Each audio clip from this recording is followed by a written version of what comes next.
Students, कैसे हैं आप लोग। उम्मीद है आप लोग ठीक ठाक होंगे और पढ़ाई भी अच्छे से आप लोग कर रहे होंगे। तो जैसा कि पिछले वीडियो में हमने बताया था कोशिका और कोशिका के भागों के बारे में कि कोशिका क्या होती है, कितने भाग उसके पाए जाते हैं। अगर आपने हमारा पिछला वीडियो नहीं देखा है तो आप जो है वीडियो के डिस्क्रिप्शन में आप जाएंगे तो वहाँ से आपको लिंक मिल जाएगा, आप उससे जाके जो है पिछला वीडियो देख सकते हैं। तो आज हम बात करेंगे कोशिका द्रव्य के बारे में। जैसे कि हमने पिछले वाले वीडियो में बताया था कि कोशिका के मुख्य रूप से 3 भाग होते हैं। पहला हमने बताया था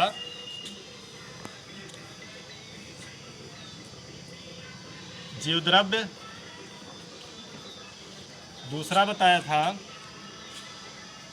रिक्तिका या रिक्तिका रस, और तीसरा हमने बताया था कोशिका द्रव्य।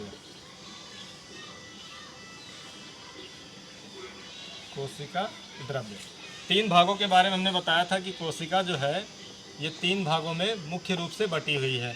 इसका आंसर भी कुछ बच्चों ने ठीक ठाक दिया है, क्योंकि क्वेश्चन में हमने पूछा था कोशिका मुख्य रूप से कितने भागों में बटी है। आज हम बात करेंगे कोशिका द्रव्य के बारे में। रिक्तिका या रिक्तिका रस एक कोशिकांग होता है जो रिक्तिका होता है, इसके बारे में आगे हम बताएं। तो रिक्तिका और रिक्तिका रस के बारे में बताएंगे जब अभी एक प्लांट सेल की संरचना जब हम बना देंगे तो उसमें हम बता देंगे रिक्तिका रस होता क्या है।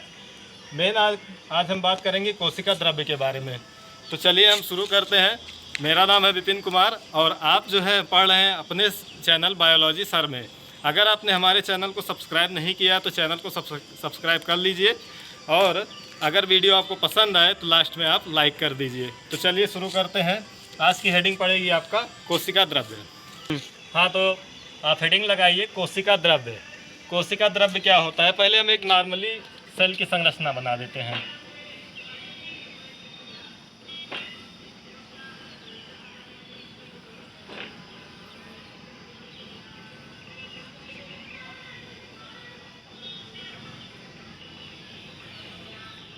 समझ लीजिए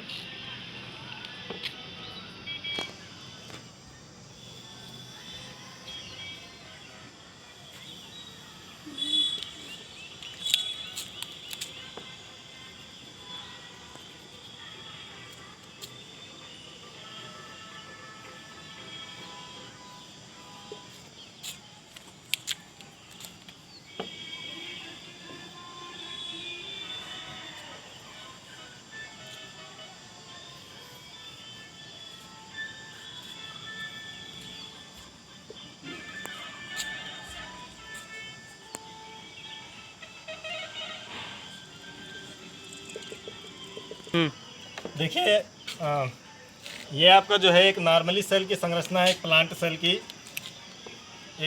सेल की संरचना है यूकैरियोटिक सेल। और जैसा कि हमने पहले ही बताया था कि यूकैरियोटिक सेल क्या होता है, डेवलप्ड सेल होती हैं, पूर्ण विकसित कोशिकाएं होती हैं। तो ये एक प्लांट सेल की संरचना है। इसमें आप देखिए हमने नाम लिखा है, ये जो बड़ी बड़ी आपको खाली सेल ऑर्गेनेल्स जो दिख रहे हैं, ये जो है ये रिक्तिकाएँ हैं। ये सब क्या है, ये दोनों रिक्तिकाएँ हैं। इनको वैक्यूल कहा जाता है, जैसा कि हमने बताया था कि कोशिका का जो दूसरा वाला भाग होता है। उसके बाद ये संरचना, ये दोनों संरचना क्या है, माइटोकॉन्ड्रिया है। यहाँ पे हरित लवक है, क्लोरोप्लास्ट। इसको हरित लवक कहा जाता है। ये बीच में जो आपका ग्रीन कलर का दिख रहा है ये न्यूक्लियस है, जिसको केंद्रक कहा जाता है। और इसी में जो छोटा सा एक गोला बना हुआ है ये होता है न्यूक्लियोलस, जिसको केंद्रिका कहा जाता है। जितने इसमें कोशिकांग हैं सबके बारे में आगे आपको पूर्ण मतलब एक पूरे डिस्क्रिप्शन रूप से पढ़ना है, मतलब एक लॉन्ग तरीके से पढ़ना है। यहाँ पे जो है ये ER है, ER। इसका नाम बड़ा होता है इसलिए इसको शॉर्ट फॉर्म में ER कहा जाता है। पूरा नाम है एंडोप्लाज्मिक रेटिकुलम। एंडोप्लाज्मिक रेटिकुलम, अंतःद्रव्य या अंतःप्रद्रव्य जालिका। तो देखिए हमने जो बताया कोशिका द्रव्य, कोशिका द्रव्य क्या होता है कि सेल मेम्ब्रेन यानी कि कोशिका कला। यहाँ पे सेल मेम्ब्रेन कौन सा है, सबसे लास्ट वाली जो अंदर की जो लेयर दिख रही है, यही वाली लेयर क्या है, सेल मेम्ब्रेन है। अगर आपको सेल के बारे में बढ़िया से जानना है तो आप एक सेल का स्ट्रक्चर बनाइए बुक से, और उस स्ट्रक्चर से आप देखिए तो आपको सभी चीज़ें स्पष्ट हो जाएंगी। तो ये जो है कोशिका झिल्ली है या कोशिका कला है, और केंद्रक कला, कोशिका कला और केंद्रक कला के बीच जो द्रव भरा रहता है, यहाँ पे जो ग्रीन ग्रीन सब द्रव भरा हुआ है, पूरे सेल में जो द्रव भरा हुआ है, यही द्रव क्या कहलाता है? कोशिका द्रव्य कहलाता है। डिफिनीशन समझ में आए? अगर आपको डिफिनीशन लिखना हुआ तो आप लिखेंगे कि कोशिका कला और केंद्रक कला के बीच जो द्रव भरा रहता है, वही द्रव क्या कहलाता है? कोशिका द्रव्य कहलाता है।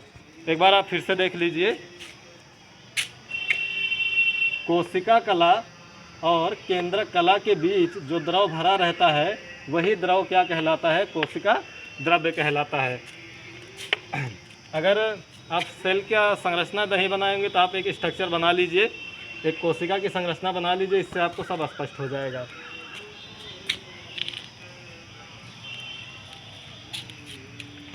नोट हो गया? उम्मीद है आप लोगों ने डिफिनीशन लिख लिया होगा। एक बार हम फिर से बोल दे रहे हैं कि केंद्रक कला और कोशिका कला के बीच जो द्रव भरा रहता है, वही द्रव क्या कहलाता है? कोशिका द्रव्य कहलाता है। यहाँ से जो है आपका सेल का जो पार्ट था वो ख़त्म हो गया।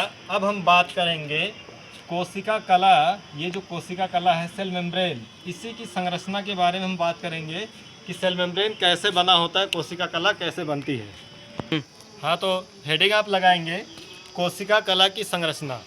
तो देखिए, कोशिका कला हमने बताया कि सेल के अंदर जो सबसे लास्ट लेयर थी वही क्या थी? कोशिका कला थी। कैसे बनता है, इसकी संरचना के बारे में विभिन्न वैज्ञानिकों ने अलग अलग मत दिए, यानी कि कई वैज्ञानिकों ने इसकी संरचना के बारे में अपना अपना सिद्धांत दिया। ये बताया कि नहीं, कोशिका कला कुछ और तरह से बनी होती है। किसी ने प्रोटीन बताया, किसी ने बताया फास्फोलिपिड होता है, कुछ ने बताया वसा से मिलकर बनी होती है। तो कई संरचनाएं, कई सिद्धांत, कई थ्योरियाँ दी गई हैं कोशिका कला की संरचना के बारे में। लेकिन उसमें से दो संरचनाएं, दो सिद्धांत जो हैं सबसे ज़्यादा महत्वपूर्ण है और सबसे ज़्यादा माननीय है, जिनको सब लोग मानते हैं। पहला मॉडल जो था उसको एकक कला मॉडल कहा जाता है। एकक कला मॉडल, कोशिका कला का एकक कला मॉडल। और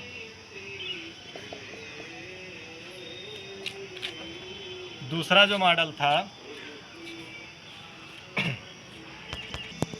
तरल मोज़ेक मॉडल, तरल मोज़ेक मॉडल। ये दो मॉडल जो है ये सबसे ज़्यादा माननीय है कोशिका कला की संरचना के बारे में। तो आज हम पढ़ेंगे एकक कला मॉडल के बारे में। आज हम केवल क्या पढ़ेंगे? एकक कला के मॉडल के बारे में। तो आप हेडिंग डालिए एकक कला मॉडल, कोशिका कला का, कोशिका कला का एकक कला मॉडल। हेडिंग आप लगाइए कोशिका कला का एकक कला मॉडल। हाँ, तो देखिए, ये है आपका एकक कला मॉडल। जैसा कि हमने पहली हेडिंग आपका डलवाया था, एकक कला मॉडल। ये उसी लेयर की बात चल रही है जो हमने एक सेल बनाया था। ये लास्ट वाली जो लेयर थी, कोशिका झिल्ली या सेल मेम्ब्रेन जिसको कहा जाता है, कोशिका कला, उसी की संरचना के बारे में पहला मॉडल दिया गया था। इस मॉडल को पहले हम जान लें किसने दिया था। इस मॉडल को J.D. रॉबर्टसन ने दिया था। J.D.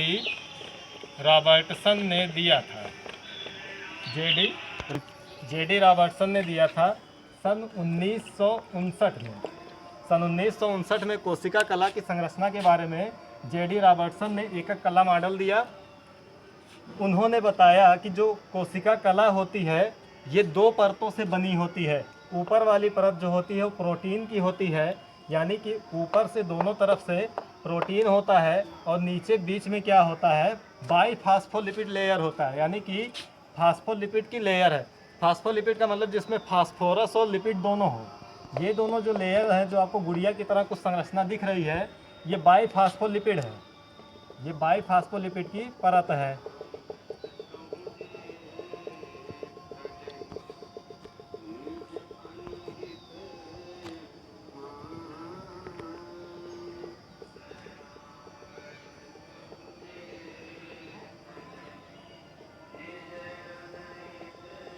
बाइफॉस्फोलिपिड लेयर है। ये एकक कला संरचना एकदम सिंपल है। इसमें बस जेडी रॉबर्टसन ने ये बताया कि जो एकक कला होता है वो एकक कला सिर्फ दो चीज़ों से मिलकर बना होता है, यानी कोशिका कला सिर्फ दो चीज़ों से मिलकर बनी होती है। पहला तो प्रोटीन होता है दोनों तरफ से, और बीच में फास्फोलिपिड की लेयर होती है। अब यहाँ आपको जानना क्या है कि जो प्रोटीन की परत होती है, जो प्रोटीन की लेयर होती है वो 20 एंगस्ट्रॉम मोटी होती है, ऊपर का भी और नीचे का भी। दोनों लेयर जो होती है वो क्या होती है, 20 एंगस्ट्रॉम मोटी होती है। और जो फास्फोलिपिड की लेयर है, ये पूरी फास्फोलिपिड की लेयर ये 35 एंगस्ट्रॉम मोटी होती है। 20 एंगस्ट्रॉम प्रोटीन की लेयर होती है और 35 एंगस्ट्रॉम बाइफॉस्फोलिपिड लेयर होती है। और पूरा जो मॉडल, पूरा जो एकक कला होता है, ये पूरा जो एकक कला है, ये इसकी जो पूरी मोटाई होती है, एकक कला की मोटाई वो होती है 75 एंगस्ट्रॉम।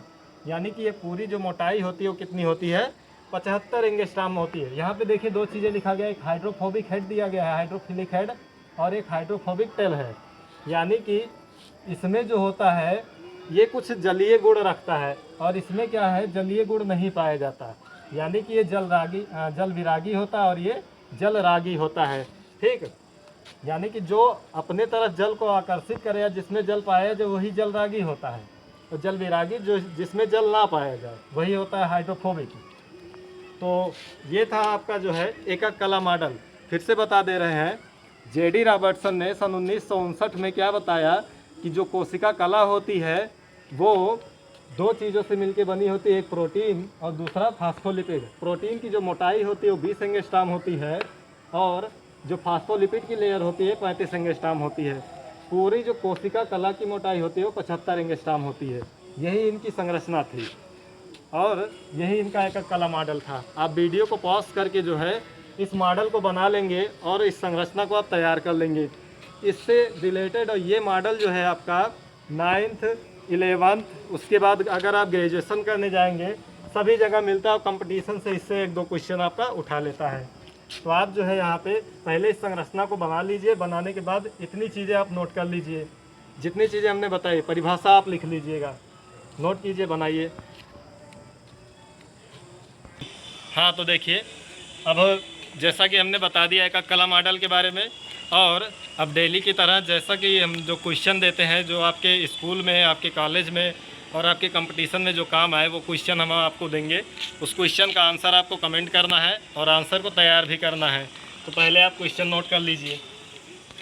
हाँ, तो देखिए ये क्वेश्चन हमने आज दे दिया आपको, जिसको आपको तैयार करना है और इसका आंसर आपको कमेंट करना है। तो पहला क्वेश्चन है, कोशिका कला का कितना सिद्धांत मान्य है, उनके नाम लिखिए। हमने बताया था कि कोशिका की कला के कई सिद्धांत दिए गए, लेकिन उसमें से कुछ ही सिद्धांत ऐसे हैं जो मान्य है। तो उन्हीं सिद्धांत का नाम लिखना है कि मतलब कौन कौन से सिद्धांत मान्य है और उनका क्या नाम है। दूसरा क्वेश्चन है, एकक कला मॉडल किसने दिया। एकक कला मॉडल किसने दिया, ये आपका दूसरा क्वेश्चन है। तीसरा क्वेश्चन है, कोशिका द्रव्य क्या होता है। तीसरा क्वेश्चन का आंसर आपको देना है, कोशिका द्रव्य क्या होता है। चौथा क्वेश्चन है, एकक कला मॉडल के अनुसार कौन से तत्वों से मिलकर कोशिका कला बनी होती है। और लास्ट क्वेश्चन जिसका आंसर आपको कमेंट करना है, एकक कला सिद्धांत किसने और कब दी। ये क्वेश्चन जो है आपको दिए गए हैं। तो इन क्वेश्चन का आंसर आप लिखेंगे और इसका आंसर जो है आप कमेंट करेंगे। उम्मीद है आपको वीडियो पसंद आया होगा। अगर आपको वीडियो पसंद आया तो वीडियो को लाइक कीजिए और अपने फ्रेंड के साथ शेयर कीजिए, और अगर चैनल को सब्सक्राइब नहीं किया है तो चैनल को आप सब्सक्राइब कर दीजिए। इसी के साथ मैं विपिन कुमार आज अपने वीडियो को ख़त्म करता हूँ। क्वेश्चन को आप तैयार करते रहिए, पढ़ाई करते रहिए। All the very best.